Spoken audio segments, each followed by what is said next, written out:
78% of people who start a debt payoff plan will quit within 90 days. Not because they're lazy, not because they don't care, but because the method they were sold was never designed for how real people actually live. And I was one of them. March 2021. I'm sitting at my kitchen table at 11 p.m., staring at a spreadsheet, $34,000 in debt, and I just threw Dave Ramsey's Total Money Makeover book across the room. Not because it's a bad book, but because I had done everything it said, the baby steps, the envelope system, the rice and beans, and I was still drowning, still stressed, still ashamed every time my card got to. Let me paint you the full picture so you understand exactly where I was, because I want you to see yourself in this if it applies. January 2020. I had $34,200 in debt split across 3 places. $11,000 on a Capital One card at 24% interest, $9,800 in a personal loan from when my car broke down, and $13,400 left on a medical bill that had already gone to collections once. I was bringing home about $3,200 a month after taxes working in logistics. And every single month, I was spending more than I made. Not on vacations, not on luxury, on groceries, on gas, on keeping the lights on. I remember calling my mom and just crying, actual tears, because I didn't know how I was going to make rent and minimum payments at the same time. The shame was the worst part. You know that feeling when someone asks how you're doing financially and you just say fine because the truth is too heavy to say out loud? That was me every single day. I felt stuck. So February 2020, I did what everyone does when they finally decide to get serious about debt. I Googled it, and within about 15 minutes, Dave Ramsey's name was everywhere. Baby step 1, save $1,000 emergency fund. Baby step 2, debt snowball smallest balance first. Cut up your credit cards. Live on rice and beans. No eating out, no fun, no breathing until you're debt-free. And honestly, the logic made sense to me. Simple. Structured, clear. I bought the book. I joined the Facebook groups. I downloaded the Every Dollar app. I made a zero-based budget, and I went all in. I was fired up. I told my girlfriend this was the year. I even made one of those debt thermometer charts you color in as you pay stuff off and taped it to the fridge. Classic. And the first 30 days were great. I paid $600 extra toward my smallest balance. I felt unstoppable. I told everyone I was doing the Dave Ramsey thing.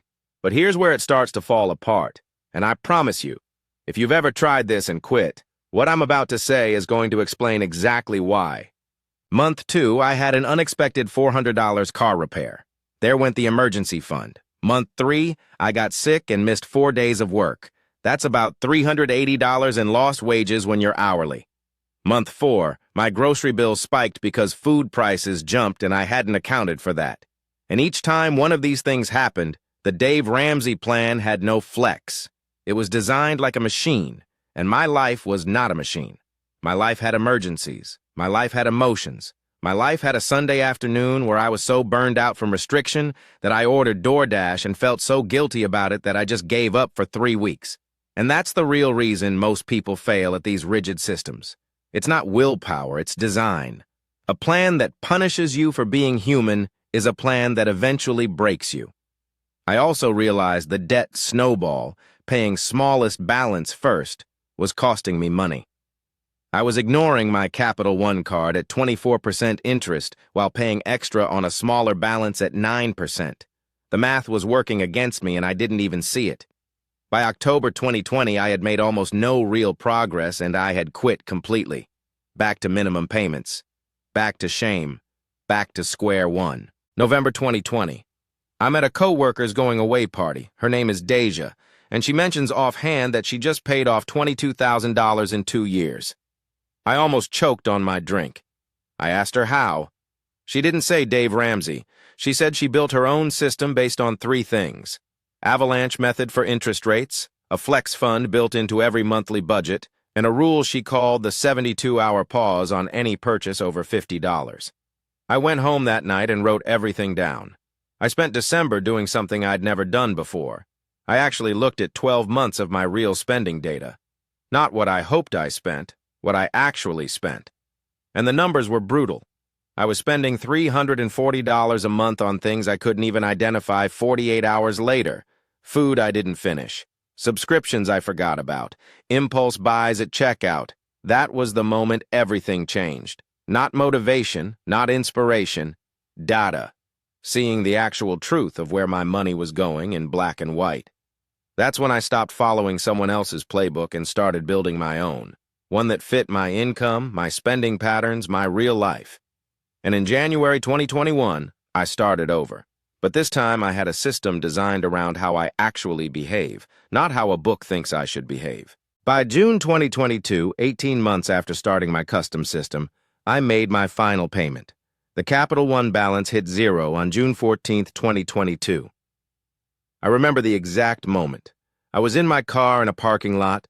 I submitted the payment on my phone and I just sat there in silence for about 2 minutes. No crying, no screaming, just this enormous exhale, like I had been holding my breath for 2 years and finally got to let it go. $34,200 gone. The personal loan, paid. The medical bill, paid and removed from collections. The Capital One card, paid and closed. My credit score went from 581 to 714 in those 18 months, which I did not expect at all. My monthly cash flow opened up by $820. That's the minimum payments I was no longer making. I put $400 of that straight into a high-yield savings account and started building an actual emergency fund. Not Dave Ramsey's $1,000 Band-Aid, a real 3-month cushion. And the biggest change? I stopped feeling shame when someone asked how I was doing financially. For the first time in years, I told the truth. I said honestly, really good, and I meant it. Here's the honest breakdown of what was different in my system versus what I tried before. First, I switched from debt snowball to debt avalanche. That means I attacked the highest interest rate debt first, not the smallest balance. That one change alone saved me an estimated $1,400 in interest over the 18 months.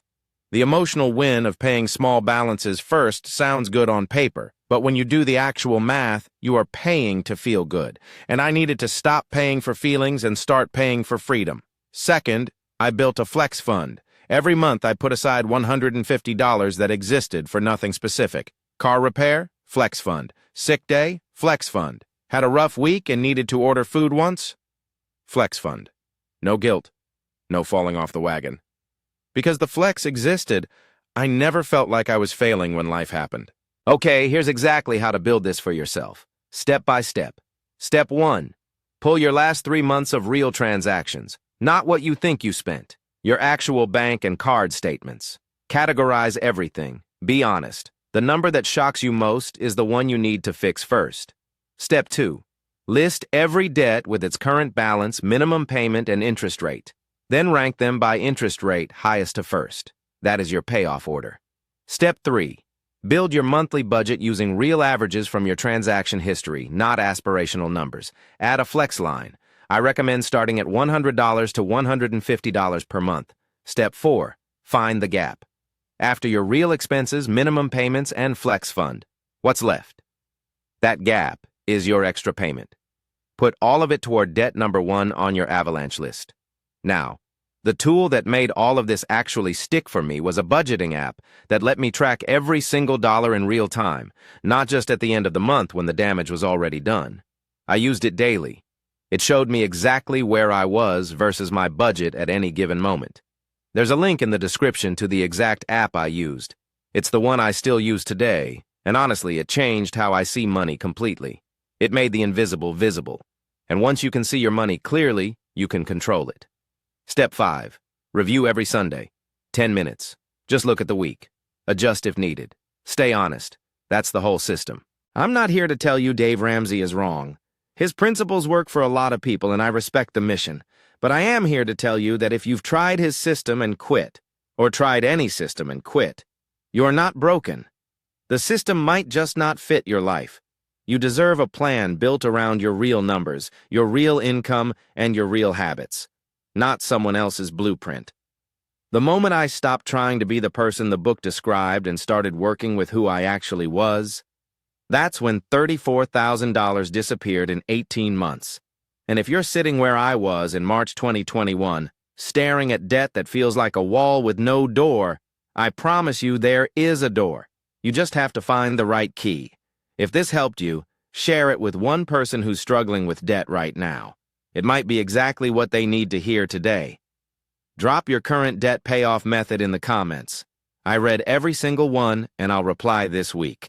And if you want to see the full breakdown of my month-by-month budget during those 18 months, that video is right here. See you there. Disclaimer. This video is for educational and entertainment purposes only. Nothing constitutes professional advice of any kind.